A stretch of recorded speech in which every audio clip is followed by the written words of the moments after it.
இன்றைக்கி வாழைப்பழ தோசை செய்ய போகிறேன். அதுக்கு 4 வாழைப்பழம் எடுத்துருக்கிறேன். நீங்கள் சின்னதாக இருந்தால் 2 வாழைப்பழம் எடுத்துங்க. நான் சின்ன பழம் 4 பழம் எடுத்துருக்கிறேன். அதுக்கு ஒரு அரை மூடி தேங்காய், 1 கப் கோதுமை மாவு, 1 கப் நாட்டு சர்க்கரை, கொஞ்சம் ஏலக்காய் தூள் அரைச்சி வச்சுருக்கிறேன்,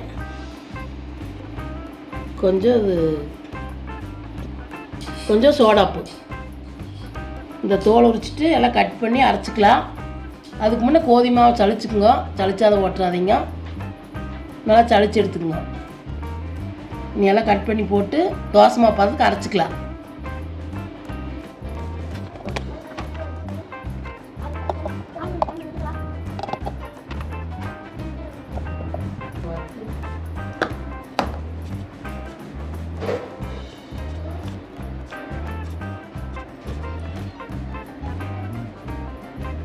பார்த்து எல்லாம் போட்டு இப்படி அரைச்சிக்குங்க.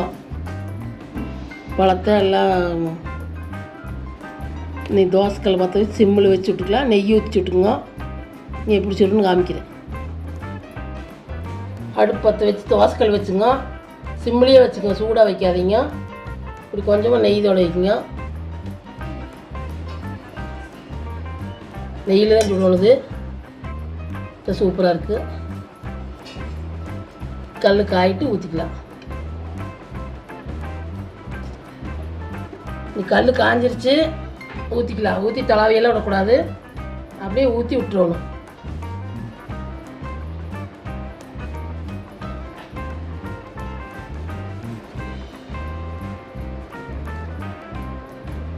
இது லேசாக விட்டுருவோம், இவ்வளோதான். இதுக்கு மேலே தொலைவுன்னா அப்புறம் வராது. நீங்கள் 2 கடை தோசைக்கெல்லாம் இப்படி ஆட்டி கூட விட்டுக்கலாம். கொஞ்சமாக தொலை விட்டு குட்டீஸ்க்கெல்லாம் இப்படி செஞ்சு கொடுங்க. வாழைப்பழம் கணிஞ்சு போச்சுன்னா தூக்கி போட்டுறாதீங்க. எல்லாம் ஸ்கூல் லீவில் இருக்கிறாங்க, இந்த மாதிரி செஞ்சு கொடுங்க. சூப்பராக இருக்குது. மேலே கொஞ்சம் நெய் விட்டுக்கலாம்.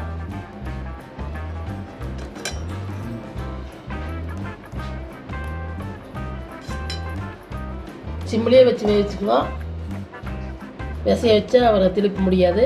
சிம்லேயே வச்சுக்கலாம். அடுப்பு மூடி வச்சுங்க வேக வரைக்கும். அப்புறம் திருப்பி போட்டுக்கலாம். வந்ததுக்கப்புறம் அடுப்பு மட்டும் சிம்மில் வச்சுக்கோங்க.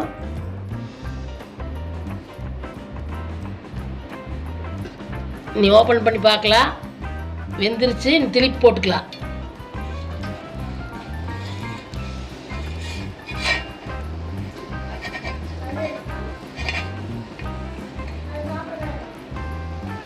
திருப்பி போட்டுக்கலாம். வேவிட்டு இந்த கடையுமே அப்புறம் எடுத்துக்கலாம்.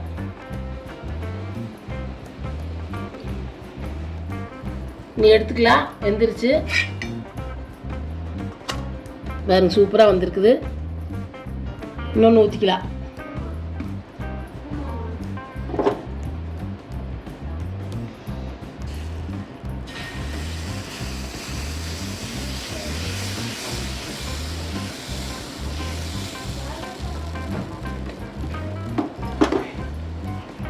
நெய் விட்டுக்கலாம்.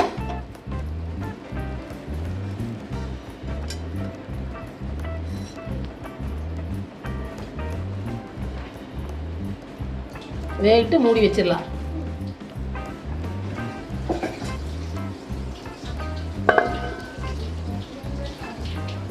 இது வந்துருச்சு. நீ திருப்பி போட்டுக்கலாம். மூடி வேவிட்டு அப்புறம் எடுத்துக்கலாம்.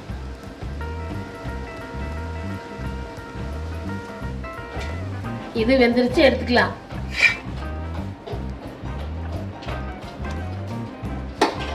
நீ எல்லாம் சுட்டு காமிக்கிறேன். பார்த்தீங்கன்னா எல்லாம் சுட்டாச்சு. சூப்பராக வந்திருக்குது. இந்த மாதிரி நீங்களே குட்டீஸ்க்கு செஞ்சு கொடுங்க. எல்லா குட்டீஸ்லாம் லீவில் இருக்கிறாங்க, செஞ்சு கொடுங்க. ஸ்கூலுக்கு போனால் டிஃபன் பாக்ஸ் ஸ்நாக்ஸாக கொடுத்துடலாம். கட் பண்ணி தேன் ஊற்றி கொடுத்தா சூப்பராக சாப்பிடுவாங்க. செஞ்சு பார்த்துட்டு வீடியோ பிடிச்சிருந்தா லைக் பண்ணுங்கள், ஷேர் பண்ணுங்கள், சப்ஸ்கிரைப் பண்ணுங்கள்.